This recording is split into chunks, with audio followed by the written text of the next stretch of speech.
انا ما عنديش في الدنيا دي كلها حد اغلى من عيالي، لا حد يزعلهم ولا يزعلوا ولا يعيطوا ولا يبقى نفسهم في حاجه وتيجي. امال انا لازمتي ايه في الدنيا؟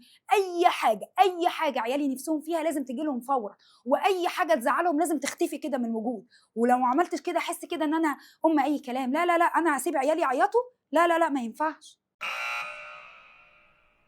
انا متفهمه جدا ان انتي جميله وعايزه تعملي لابنك كل حاجه، وطبعا ده احساس مشروع ومقدراه بصفتي قبل ما اكون متخصصه. بس يا ماما، انتي مش جني المصباح، ربنا ما خلقكيش عشان تعملي له كل اللي هو نفسه فيه وتشيلي من وراه كل الحاجات اللي بتضايقه. ده كلام مش طبيعي ومش متزن في الدنيا. الطبيعي ان اي طفل في الدنيا بيشوف حلو ووحش، بيمر بمشاعر سلبيه ومشاعر ايجابيه.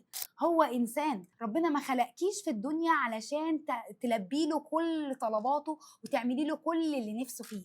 اجتهدي، لكن تقبلي ان دورك ده محدود بالوقت والمكان والامكانيات وحاجات تانية كتير. تقبلي ده وادي فرصة لابنك يبقى عنده صلابة نفسية تواجه المجتمع، لان المجتمع ده غير آمن على الناس الهشة.